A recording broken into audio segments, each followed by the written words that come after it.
Good morning everybody.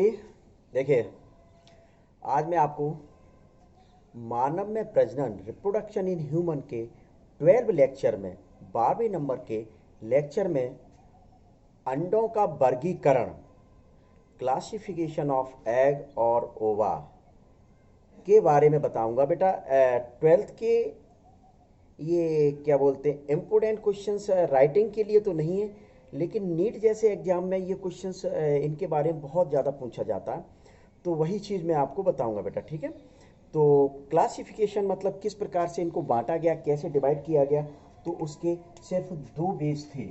क्या? दो base थे, दो आधार थे। उन दो आधार पर इनको डिस्ट्रीब्यूट किया गया। फर्स्ट था क्या, जो फर्स्ट था वो क्वांटिटी ऑफ यॉक। क्या उसमें भी मतलब क्या, यॉक का बेस लिया गया था। पहले तो ये यॉक जानते हैं कि नहीं आप बेटा? अंडे खाते हैं? यदि जो नहीं खाते हैं तो वो यॉक को समझ लें कि मतलब जो अंडे जहाँ से भी मिलते हैं, एक अंडा लेना 7 रुपए का, उसको थोड़ा सा फोड़ना, और फोड़ने के बाद उसमें जो पीला पीला भाग दिखाई देगा बेटा, वही यॉक होता है। तो आप ये समझ जाएंगे कि ये यॉक है। क्या? बहुत ही मतलब पौष्टिक पार्ट होता है अंडे का, बहुत ही पौष्टिक पार्ट होता है अपनी बॉडी के लिए अंडे का, तो वही पार्ट यॉक होता है। और जो खाते हैं तो वो तो मतलब खाते हैं, टेस्ट भी जानते हैं कि कैसा होता है। तो सबसे पहले आप और हम लोग लेंगे क्वांटिटी, मात्रा।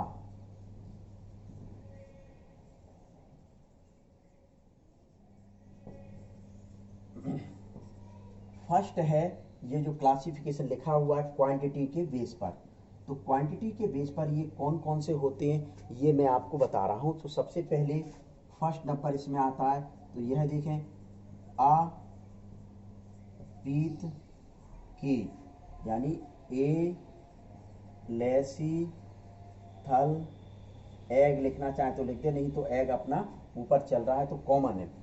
आ मीन्स अनुपस्थित, ए मीन्स एब्सेंट, यानी कि यॉक नहीं पाया जाता। ऐसे एग या ऐसे अंडा जिसमें यॉक नहीं पाया जाता। लेकिन मैं आपको एक चीज़ यही बताना चाहूँगा कि यह वास्तविकता नहीं है। यह वास्तविकता नहीं है कि ऐसा एग कोई भी नहीं है जिसमें कि यॉक नहीं पाया जाता। ये बात एक अलग है कि यॉक बहुत कम मात्रा में, बहुत कम मात्रा में कोशिका द्रव्य के साथ पाया जाता है, साइटोप्लाज्म के साथ पाया जाता है। इस वजह से मुख्य रूप से इसको क्या कह देते हैं, ए लेसिथल, यानी यॉक नहीं पाया जाता। लेकिन ये ध्यान रखें, वास्तविकता ये नहीं है। फॉर एग्जाम्पल आप बता सकते हैं ह्यूमन एग, क्या, और यूथेरियंस। क्या? ह्यूमन एग और यूथेरियंस जो एग होते हैं बेटा, वो इसके अंतर्गत आते हैं। तो यदि चाहें तो yolk are absent in types first. Second जो आता है सूक्ष्म पीत की, तो बेटा लिखा ही है क्या, सूक्ष्म पीत की, यानी कि सूक्ष्म को यहां थोड़ा सा सूक्ष्म पीत की, सूक्ष्म पीत की को इंग्लिश में क्या कहा जाता है आपका, बिल्कुल सूक्ष्म को माइक्रो लेसीथल, क्या कहा गया बेटा, माइक्रोलेसिथल के नाम से जाना जाता है।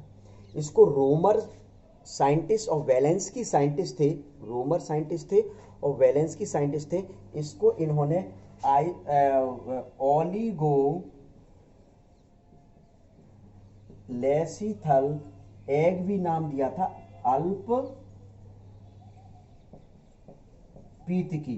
क्या नाम दिया था बेटा, अल्प पीतकी। किसने नाम दिया था, ध्यान रखना ये कि अल्प पीतकी या ओलिगोलेसिथल जो नाम दिया था, रोमर और वेलेंस्की नामक साइंटिस्ट ने नाम ये दिया था। यानी कि बहुत कम मात्रा में, या बहुत कम मात्रा में जब यॉक पाया जाता है, कम मात्रा में yolk, small quantity found in those egg are called oligolecithal, और सूक्ष्म पीतकी या माइक्रोलेसिथल एग के नाम से जाना जाता है। एग्जाम्पल यदि चाहें तो आप ट्यूनिकेट्स, बेटा क्या एग्जाम्पल लिख सकते हैं बेटा, ट्यूनिकेट्स, कौन से एग्जाम्पल लिख सकते हो, ट्यूनिकेट्स। तो ये दो हुए। फिर अभी तो दिखाई दे रहा है। थर्ड जो टाइप्स आता है इसमें, क्या थर्ड जो टाइप आता है वो मीजोलेसीथल, यानी इसको लिख देंगे मीजो को मध्य कहा जाता है। क्या कहा जाता है, मध्य पीतकी। यानी इस प्रकार का अंडा जिनमें यॉक मध्य में पाया जाता है, इस प्रकार का अंडा जिसमें यॉक मध्य में, यानी मध्य से मतलब है कि आपके साइटोप्लाज्म के साथ साथ पाया जाता है, उसको क्या कहा जाता है, मीजोलेसीथल कहा जाता है। क्या कहा जाता है बेटा, मीजोलेसीथल कहा जाता है। फॉर एग्जांपल आप कौन सा ले सकते हो, पेट्रोमाइजोन। क्या ले सकते हो बेटा, पेट्रोमाइजोन। क्या बता सकते हैं बेटा, पेट्रोमाइजोन बता सकते हैं। और इसमें लंग्स फिशेज, यानी लंग्स फिशेज मतलब फेफड़े वाली जो मछलियां होती हैं, कौन सी मछली, फेफड़े वाली जो मछली होती हैं वो इसके अंतर्गत आती हैं। क्या आती, फेफड़े वाली मछलियां। और यदि आप देना चाहते तो एम्फीबिया, यानी उभयचर आ जाएगा, उभयचर। ये जो आती है वो किसके अंतर्गत आती है, मीजोलेसीथल के अंतर्गत बेटा। किसके अंतर्गत आती है, मीजोलेसीथल के अंतर्गत आती है। फिर बताया जाता है, अभी मैं रिवाइज एक साथ बिना उसके कराऊंगा बेटा, तो ध्यान रखें। तो कौन कौन से एग हो गए थे आपके, एलेसीथल, माइक्रोलेसीथल और मीजोलेसीथल। फोर्थ नंबर का बचता है वह है मैक्रोलेसीथल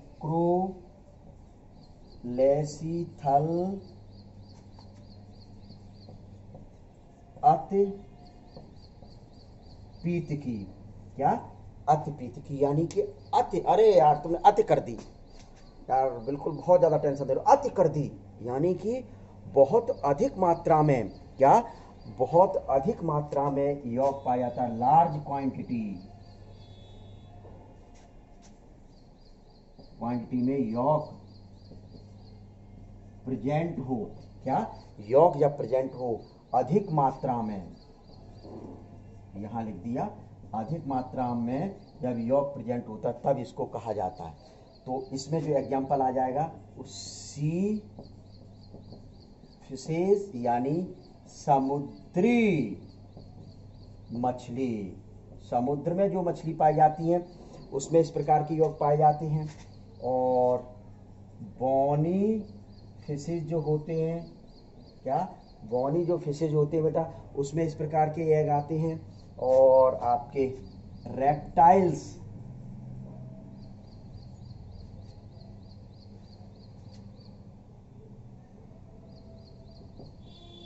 रेप्टाइल्स, क्या, यानी सरीसृप, इसको क्या कहते हैं, सरीसृप, सरीसृप कह दिया। तो इनमें जो एग आती है बेटा वो कैसे आती है, इसी प्रकार की। अब एक और बता दो कौन सा हो सकता है, बहुत अधिक मात्रा में पाए जाते हैं। आप पक्षियों के अंडे खाते हैं, तो पक्षियों के अंडों में बेटा कौन सा यौग पाया जाता है, वही यही यौग होता है, अंडा होता है। क्यों, क्योंकि बहुत अधिक मात्रा में पाया जाता है। आपने देखा होगा मुर्गे का अंडा, तो उसमें कितना ज़्यादा यौग पाया जाता है, तो वो इस वजह से मैक्रोलेसीथल के अंतर्गत आता है। तो बेटा चार कौन कौन से टाइप्स हुए, फर्स्ट था एलेसीथल, मतलब यौग नहीं पाया जाता। दूसरा था माइक्रोलेसीथल, जिसमें यौग बहुत कम मात्रा में पाया जाता है। तीसरा था मीजोलेसीथल, जिसमें यौग सेंटर या मध्य वाले भाग में पाया जाता है। और चौथा जो था वो मैक्रोलेसीथल, यानी बहुत अधिक मात्रा में पाया जाता है। इसमें विशेष ध्यान रखें, नाम यदि याद कर लिए तो आपको बिल्कुल हो जाएगा, और नाम के साथ साथ एग्जाम्पल भी याद करने हैं। तो पहली चीज़ तो ये। अब आता है, ये क्वांटिटी के आधार पर था। अब दूसरा जो नंबर आता है, दूसरा जो नंबर है वो वितरण, किसके, वितरण, यानी डिस्ट्रीब्यूशन। क्या, डिस्ट्रीब्यूशन, यानी वितरण के आधार पर। तो वितरण के आधार पर आप टाइप्स देखें कौन कौन से होते हैं, फर्स्ट नंबर सम पीतकी, सम को यहां ध्यान रखें, इसकी स्पेलिंग केवल आ रही है, वो तो पीतकी चली रहा है ऐसी तक, तो सम को आप क्या कह सकते हैं, आइसो क्या कहा सकता है, तो एग बन गया अपना आइसोलेसिथल। और दूसरा सम को क्या कह सकते हैं, होमोलेसिथल। क्या बन गया, होमोलेसिथल, यानी कि इस प्रकार का एग जिसमें समान मात्रा में, यानी साइटोप्लाज्म में समान मात्रा में यौग पाया जाता है, क्या, तो पूरे एग में, तो उसको कहा जाता है समपीतकी या आइसोलेसिथल। एग्जांपल आप बता सकते हो इसमें, ट्यूनिकेट्स और मैमेलियन जो एग होते हैं, क्या, ट्यूनिकेट्स और मैमेलियन जो एग होते हैं वो इसके अंतर्गत आप रख सकते हैं। ठीक है, तो पहला ये हुआ। दूसरा जो आता है केंद्र पीतकी। अब केंद्र नाम नहीं रखना है, विशेष ध्यान दें, नाम नहीं रखना है। यदि हिंदी में याद कर लिया तो इंग्लिश मीडियम वाले कर सकते हैं, और इंग्लिश में यदि याद कर लिया आपने तो हिंदी मीडियम वाले कर सकते हैं। तो केंद्र को क्या कहते हैं, सेंटर, यानी सेंट्रोलेसिथल, क्या, सेंट्रोलेसिथल। तो स्वाभाविक है, यानी इस प्रकार के एग, क्या, इस प्रकार के एग जिनके सेंटर में, केंद्र में, जिनकी सेंटर में, केंद्र में यौग पाया जाता है और उसके चारों ओर साइटोप्लाज्म पाया जाता है, और उसके चारों ओर क्या पाया जाता है बेटा, साइटोप्लाज्म पाया जाता है, उसको क्या कहा जाता है, केंद्र पीतकी या सेंट्रोलेसिथल एग के नाम से मुख्य रूप से जाना जाता है। एग्जाम्पल आप लिख सकते हैं इसमें, कीट वर्ग, भाई हिंदी में भी कभी कभार लिख दिया करें, जिससे कि बच्चे ये सोचते हैं कि सब इंग्लिश में ही लिखते रहते हैं। कीट वर्ग यानी इंसेक्ट, इंसेक्ट में जो आते हैं वो इसी में आते हैं। और एवीज यानी कि पक्षी जो वर्ग होता है वो इसी के अंतर्गत आता है। तो ये हुआ। अब इसके बाद तीसरा आता है इसमें गोलार्ध, गोलार्ध पीतकी, यानी इंग्लिश में कहा जाता है इसको टीलोलेसिथल एग। एग तो अपना ऊपर चल ही रहा है, क्या, टीलोलेसिथल एग, यानी इस प्रकार के अंडे जिनके एक पोल पर, एक ध्रुव पर यौग पाया जाता है और दूसरे ध्रुव पर साइटोप्लाज्म पाया जाता है। जो साइटोप्लाज्म वाला जो ध्रुव होता है, जो कोशिका द्रव्य वाला ध्रुव होता है, उसको सक्रिय ध्रुव कहा जाता है, और जो यौग वाला जो ध्रुव होता है वह उसको निष्क्रिय ध्रुव कहा जाता है। क्या कहा जाता है, निष्क्रिय ध्रुव, यानी वेजिटल पोल के नाम से जाना जाता है। तो बेटा ये आपके क्या होते हैं, इसमें एग्जाम्पल आप एम्फीबियंस एग आते हैं, एक जगह और बताया था मैंने एम्फीबियंस, ठीक है। उभयचर के जो अंडे होते हैं वो इसी प्रकार के होते हैं, कुछ उभयचर के, क्या, कुछ उभयचर के जो अंडे होते हैं वो बेटा इसी प्रकार के होते हैं। तो आपके दो टाइप्स के मैंने बताया। तो जैसे पहला मैंने बताया था मात्रा के आधार पर, क्वांटिटी के आधार पर। तो बेटा मात्रा के आधार पर मैंने कौन कौन सी, एक बार फिर से रिवीजन कर लीजिए, रटना है बेटा, थोड़ा सा एग्जाम्पल और नाम रटने हैं। तो मात्रा या क्वांटिटी के बेस पर मैंने आपको एलेसिथल एग बताया था, यानी आपीतकी बताया था। दूसरा आपको माइक्रोलेसिथल यानी सूक्ष्म पीतकी बताया था। तीसरा मेजोलेसिथल यानी मध्य पीतकी बताया था। और फोर्थ जो बताया था आपको अति पीतकी यानी कि मैक्रोलेसिथल, ये बात बताए थे। केवल नाम और एग्जाम्पल याद करना है, बिल्कुल ये ध्यान रखना, उसका मीनिंग अपने आप निकल रहा है। नाम आ गया तो आप उसमें लिख सकते हैं। फिर वितरण के आधार पर, डिस्ट्रीब्यूशन के बेस पर, तो डिस्ट्रीब्यूशन समपीतकी, समान मात्रा में डिस्ट्रीब्यूट हों। दूसरा यानी समान को आइसो या होमोलेसिथल एग कह सकते हैं। फिर इसके बाद दूसरा जो आता है वो सेंट्रोलेसिथल, जैसे लिखा हुआ है, सेंट्रो यानी सेंटर में जब उपस्थित होता है, सेंट्रोलेसिथल यानी केंद्र पीतकी। और फिर आता है गोलार्ध पीतकी यानी टीलोलेसिथल, टीलोलेसिथल एक पोल पर यौग और एक पोल पर साइटोप्लाज्म उपस्थित होता है। साइटोप्लाज्म वाले को एनिमल पोल और एक्टिव पोल कहा जाता है, और यौग वाले को वेजिटल पोल और नॉन एक्टिव पोल कहा जाता है। तो ये विशेष आपको ध्यान रखना है बेटा। तो अब जो अगला जो मैं पार्ट दूंगा बेटा, विशेष ध्यान थोड़ा सा ये रखें कि आप ये जो मेरी वीडियोस देखते हैं तो यदि यदि अच्छी लगे, मैं ये नहीं कर रहा हूँ, मैं जोर जबरदस्ती किसी से नहीं कर रहा हूँ, यदि अच्छी लगे तो बेटा सब्सक्राइब अवश्य कर दिया करें, लाइक्स कर दिया करें, और इनबॉक्स में जाके, कमेंट्स बॉक्स में जाके आप थोड़ा सा मेरे को बताएं सर कैसा वीडियो लगा, इसमें मैं क्या और सुधार कर सकता हूँ क्या। तो जब स्वाभाविक है थोड़ा आपके व्यूज़ मेरे को मिलेंगे, क्या आपके व्यूज़ मेरे को मिलेंगे, तो निश्चित तौर पर मैं एनर्जेटिक होकर और ऊर्जामय होकर आपके सामने आपके लिए अच्छे अच्छे पार्ट की वीडियो लेकर आऊँगा। ठीक है बेटा, तो आज मतलब यही 12 नंबर के पार्ट में अब जो 30 नंबर का जो पार्ट आएगा उसमें मैं आपको फर्टिलाइजेशन क्या निषेचन के लेकर आऊँगा। ठीक है बेटा, बाय।